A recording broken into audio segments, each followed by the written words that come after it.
For more on tonight's do or die matchup, we're joined live by baseball analyst Rich Griffin. Thanks for joining us here live on CP24 on this Saturday. Waking up to talk about this and dissect that Game 6. It really all goes down to, I don't know, where do we want to start? We could start at the bottom of the ninth. We could talk about the third, where the offense came alive for the Dodgers for that one moment. Where do you want to start with this? Well, there were a couple of things. It seemed to me like this was a Blue Jays team that had never experienced a clinching World Series possibility, and they played like it. They played like a team that was a little nervous, a little skittish. I mean, you had the play that you showed with Addison Barger doubling off the ball stuck in the fence and then being doubled off second base. And that's clearly a mistake of aggression, and those are excusable. But in that situation, it really cost them the opportunity to tie the game up. But, you know, there were other moments in the game. They had the tying run on second, the tying run on first, and were unable to come through. We were all looking for a Joe Carter type moment, a Jose Bautista type moment, a George Springer type 3-run homer moment, and it never showed up. So they've got one more opportunity to do it. But a couple of things struck me early was the crowd, the rousing rendition of the national anthem, which included a couple of lines in French, and it drowned out the anthem singer. And I think that it's that sort of crowd involvement that really inspires this team and makes them realize that they're playing for a nation, for the entire country. And the other thing that struck me was that on Halloween, most people were dressed up as Blue Jays, and there were no outlandish costumes. But if you're paying $1,800 for a ticket, you don't want to dress up like a chipmunk. That's the way I feel about it. Yeah, you could be a chipmunk in a Jays jersey. That's what I was thinking. You can wear your Jays jersey, but put it on top of a Tiger outfit or something like that. I saw some League of Their Own costumes as well. But yeah, I felt like the crowd was very European football-like. It was nonstop. There was singing. They didn't need the prompts. No one was leaving early. That's for darn sure. It feels like you said. It seems like everybody was waiting for that George Springer moment, the Joe Carter moment. You know. And, of course, what makes this worse, that double play that Addison kind of ran into, George Springer was on deck. And what could have been.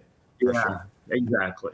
Just brutal. But yeah, looking ahead to Game 7, it seems that even though the Dodgers haven't announced it, they're going to have Shohei Ohtani start because he's also the DH, and they want him to pitch in the game. But if he comes in relief, then they would lose their designated hitter. So it makes sense that they start him, have him go like once through the lineup, maybe 3 innings if he's lucky, and then hand it over to their bullpen. So the bullpen has been a weakness for the Dodgers, and that's what the Jays have to be counting on is that they can get to the secondary pitchers and maybe even to Ohtani, who, as we all know, plays every inning of every game and has pitched already in the series. Will be working on short rest.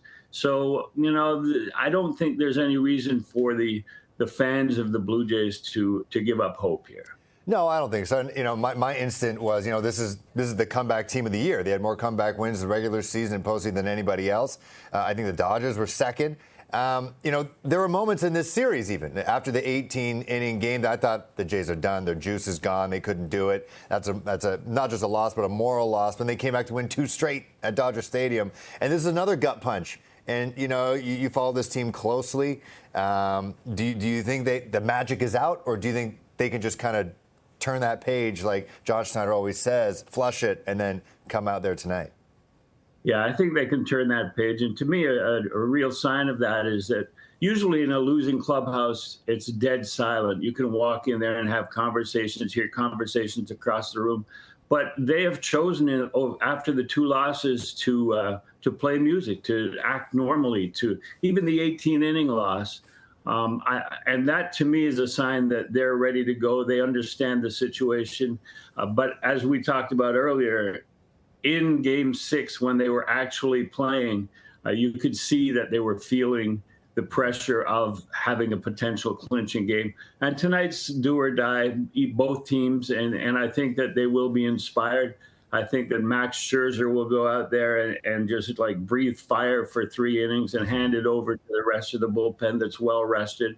And yeah, it'll be a great game 7, and an opportunity for the first World Series win at home since '93. Yeah, I could feel it. Yeah, I think they kind of. I understand what you're saying about Game 6, and I think they learned a lot. I think they grew up a lot in terms of clinching scenarios, and I think they just play better when their backs against the wall, and that's exactly what it's going to be like tonight. All right, Rich Griffin, thanks so much, baseball analyst. If I see you at the ballpark, great. If I don't, maybe we talk to you tomorrow, and we're all happy. Thanks, Bill. Yes, sir.